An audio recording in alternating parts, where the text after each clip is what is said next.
My self منت وقار، اس نے کہتے ماسک نیچے کیا اور مسکرائی، اور یہ دھپ دھپ آسمان تبریز شاہ کے سر پر گرا۔ 2 سال 1.5 سال اس عورت نے اسے اپنے پیچھے ذلیل کروایا تھا، کہاں کہاں نہیں ڈھونڈا تھا اس نے اسے، اور وہ یہاں اسے اپنے مقابل ملی تھی۔ اس نے اس پر سے نظریں ہٹائیں، اس کی پیشانی پر بلوں کا اضافہ ہوا تھا۔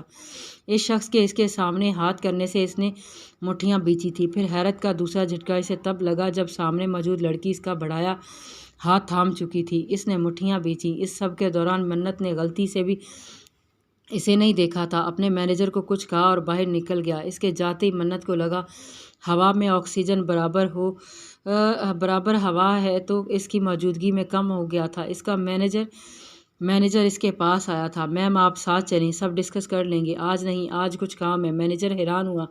اس کے باس نے کہا تھا کہ وہ یہی جواب دے تو آگے سے کہنا، نہیں میم آپ کام بہت زیادہ ہے، وقت بہت کم ہے، سر کو کل دوسرے شہر کے لیے نکلنا ہے، اس لیے سب آج ہی ڈسکس کرنا ضروری ہے۔ اس نے وہی کہا جو اس کو کہنے کے لیے کہا گیا تھا، حالانکہ وہ جانتا تھا اس کے باس کو کل کیا آنے والے ہفتے میں بھی کسی شہر نہیں جانا تھا۔ اوکے ایڈریس سینڈ کر دیں میرے مینیجر کو، وہ پہنچ جائے گا۔ وہ اتنی جلدی اس کے روبرو نہیں ہونا چاہتی تھی۔ مینیجر پھر حیران ہوا کیونکہ اس کے باس نے یہ جواب بھی بتایا تھا، نہیں میم سر مینیجر سے سب ڈسکس نہیں کرتے، کمپنی اونر سے ہی کرتے ہیں۔ اس نے رٹا رٹایا جملہ کہا، اگر آپ نہیں آتی ہیں تو یہ کانٹریکٹ ہماری طرف سے توڑا جائے گا، ہمیں زیادہ نقصان نہیں ہوگا آپ کا، ہمیں اندازہ نہیں۔ وہ ایک بار پھر بولا، اوکے چلیں ہم اپنی گاڑی میں آپ کو فالو کرتے ہیں۔ اس نے گہری سانس بھری۔ تو آج پہلی ملاقات روبرو یار ہونے والی تھی۔ اس کی دل کی دھڑکنیں تیز ہو گئی تھیں۔ اس نے سارے راستے یہ دعا کی تھی کہ کچھ ایسا ہو جائے کہ اسے تبریز شاہ کا سامنا نہ کرنا پڑے۔ وہ یہ کنٹریکٹ توڑ دیتی تو اگر اس کے بابا کی اسٹیٹ اس کی پوزیشن میں ہوتی۔ اس نے اس ڈیل کے لیے دن رات محنت کی تھی۔ یہ اس کی پہلی ڈیل تھی جس سے تبریز شاہ کو پتہ نہیں لیکن اس کو کافی پروفٹ ملتا۔ یہی سب سوچتے وہ مان گئی تھی۔ اس کے نہ جانے پر کیا ملا معلوم، وہ اپنا کہا کر ڈالتا۔ تبریز شاہ کے ہنر کو وہ اچھے سے جانتی تھی۔ گاڑی اس کی کمپنی کے باہر جھٹکے سے رکی تو اس نے آنکھوں میں اٹکا آنسو صاف کیا اور اندر داخل ہوئی۔ لفٹ سے جاتی اب وہ اس کے کمرے کے سامنے موجود تھی۔ اس نے بنا نوک کیے دروازہ کھولا تو دونوں کی نظریں ٹکرائیں۔ شاید ایک کمپنی اونر ہونے کی حیثیت سے آپ کو اجازت ہو کہ دروازہ نوک کیا جائے اور اجازت طلب کی جاتی ہے۔ آتے ساتھ ہی اس کی اتنی بے عزتی پر اس کے گلے میں اٹکے آنسو پھر سے آنکھ کے راستے پر گامزن ہوئے تھے۔ اس نے دوبارہ دروازہ بند کیا اور نوک کیا اور اس کا مینیجر باہر ہی رکا تھا۔ کم ان، اس نے کہا تو اندر داخل ہوتی نظریں جھکی ہوئی تھیں اور اب وہ ایک دوسرے کے سامنے تھے۔ اس انجان گھر میں اب اسے ڈر لگنے لگا تھا جہاں کوئی نہ تھا۔ بارش کی آواز بھی اب زور پکڑ رہی تھی۔ اس نے ہونٹ کاٹتے آنسو روکے۔ یہ کیسی رات تھی، ایسا کچھ تو نہ اس نے کبھی نہیں سنا تھا اور نہ سوچا تھا۔ اس سے پہلے وہ کچھ اور سوچتی باہر سے گیٹ کھلنے کی آواز آئی۔ پھر جب وہ دروازہ کھولتا اندر داخل ہوا تو بھاگ کر اس کے سینے سے لگی جو وہ بلا مقصد سڑک پر گاڑی گھما رہا تھا کہ نہیں جانتا تھا جو سوچ بیٹھا ہے ویسا کر پائے گا کہ نہیں۔ اس کے جذبات پل میں بدلے تھے۔ اس نے اسے دیکھا جو اس کے کندھوں تک بمشکل آتی تھی۔ اس وقت سلک کے سلیپنگ سوٹ میں وہ چھوئی موئی سی تھی، اس کے اندر چھپنے کی کوشش میں تھی۔ اس نے گہرا سانس بھرتے اسے علیحدہ کرتے خود سے دور کھڑا کیا۔ رباب بلا وجہ ہی شرمندہ ہوئی تھی، اس لیے واپس جا کر اپنی جگہ پر بیٹھ گئی تھی۔ وہ بھی چینج کرنے چلا گیا۔ واپس آیا تو وہ لیٹ چکی تھی۔ اس نے کتنی ہی دیر اس کمرے کی در و دیوار کو دیکھا جو سالوں سے صرف اسے کے وجود سے آشنا تھی، اور آج ایک نیا شخص۔ اس کا بیڈ کچھ خاص بڑا نہ تھا کیونکہ وہ ہمیشہ سے اکیلا رہا تھا۔ اس نے سارا نیا فرنیچر نئے گھر میں سیٹ کروایا تھا۔ آج کی رات اسے یہیں گزارا کرنا تھا۔ کمرے میں صوفہ بھی موجود تھا، لیکن یہ کسی بھی عورت کے لیے باعث تذلیل ہوگی کہ اس سے منسلک مرد اس کے ہوتے ہوئے کہیں دور لیٹے۔ اس نے ساری بتیاں بجھائیں اور جا کر خاموشی سے اس کے پہلو میں لیٹ گیا۔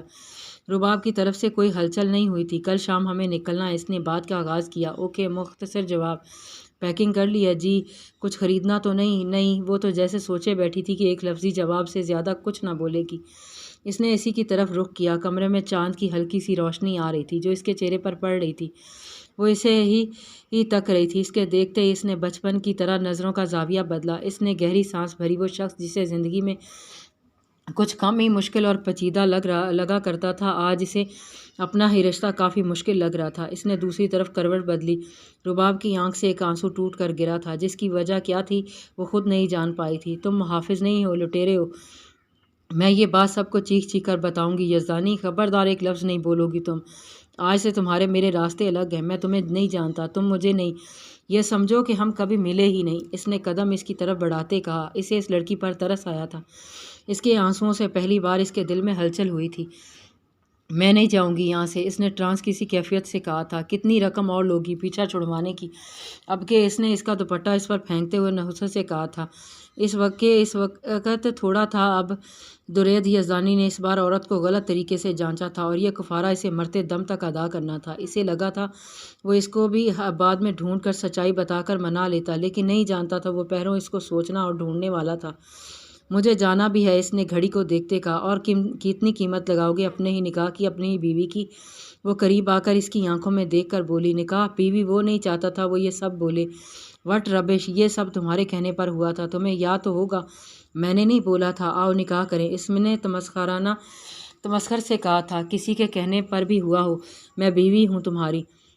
اب درید یزدانی مان لو اس بات کو، وہ اس کا کالر تھام کر بولی۔ ایک پل کو درید کو لگا تھا وہ اسے سب بتا دے، لیکن مجبور تھا، ایسا کرتا تو اس کے ساتھ اپنی بہن کو بھی کھو دیتا۔ اف، میں نہیں مانتا کسی رشتے کو، اور قیمت دے دی ہے، نکلو اب فوراً، اس سے پہلے کہ مجھے گارڈ کو بلوانا پڑے۔ اس نے اسے جھٹکے سے خود سے دور کرتے کہا، اور چاہیے تو بتاؤ، اس نے بیزاری سے کہا۔ وہ وہیں پھوٹ پھوٹ کر رونے لگی تھی۔ یہ تھا اس کا نصیب، ہاں شاید ان لڑکیوں کا یہی نصیب ہوتا ہے جن کے سر پر ماں باپ کا سایہ نہیں ہوتا۔ ایک دن درید یزدانی خدا میرا بھی ہے، یاد رکھنا، وہ کہتی نکل گئی۔ وہ وہیں بے سود گر گیا تھا۔ رباشا نے سب یاد کرتے دل میں درد اٹھتا محسوس کیا۔ وہ کیسے اس شخص کے ساتھ رہ رہی تھی جس نے اس کے ساتھ یہ سب کیا تھا۔ تو مس منت وقار، آپ یہ ڈیل مکمل کریں گی؟ اس کے گھبگیر لہجے آواز پر اس نے سوالیہ نظروں سے اسے دیکھا۔ نہیں، میرے کہنے کا مطلب ہے کہ آپ کو بھاگ جانے کا کافی شوق اور تجربہ ہے، تو اسی لیے، اس نے کہا۔ تو منت نے اسے دیکھا، وہ پہلے سے زیادہ سنجیدہ ہو چکا تھا۔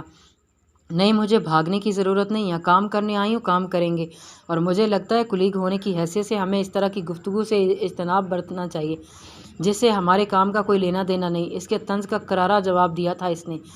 پل میں اس کی ساری زیادتیاں اسے یاد آئی تھیں۔ اس نے اینٹ کا جواب پتھر سے دیا تھا۔ اس کا جواب تبریز شاہ کو پسند نہیں آیا تھا۔ یہ اس کی سرخ ہوتی آنکھوں سے صاف واضح تھا۔ کام آج سارا تقسیم کر لیتے ہیں تاکہ اپنی اپنی کمپنی سے اہم یہ کام کر سکیں، فی الحال، کیونکہ آپ کے مینیجر کے مطابق آپ کل شہر سے باہر جا رہے ہیں۔ اس کی خاموشی کو اسی نے توڑا تھا۔ یہ تو ممکن نہیں مس منت وقار، سارا کام میری کمپنی میں ہی ہوگا۔ جیسے کہ آپ نے سنا کہ یہ ٹرینس مینلی میرا ہے، اور کل جانے کا میں کینسل کر چکا ہوں۔ آپ کو فائل پہنچائی جائے گی، یو میں گو ناؤ۔ وہ ایسا کیوں کر رہا تھا خود نہیں جانتا تھا، شاید اتنے سالوں کا غصہ تھا جو اس صورت میں نکل رہا تھا۔ منت بنا اس کی طرف دوسری نگاہ ڈالے اٹھ کر چلی گئی تھی، تو اسے نئے سرے سے غصہ آیا۔ کیوں وہ اتنا غصہ ہو رہا تھا؟ کیوں وہ اسے دیکھ کر بنچ ہو رہا تھا؟ وہ تو اسے اس لیے ڈھونڈ رہا تھا نا کہ اس سے اپنا نام چھین سکے۔ اس نے خود سے زیادہ اپنے دل کو تسلی دی۔ بھونڈے جواز پر کوئی بھی مطمئن نہیں ہوا تھا، دل میں لگی آگ الگ لگ گئی تھی۔ اس نے سامنے پڑی فائلز کو ہاتھ سے نیچے گرایا تھا۔ یہ کیا ہو رہا تھا؟ وہ کب کی جا چکی تھی، لیکن وہ یہیں بیٹھا رہا۔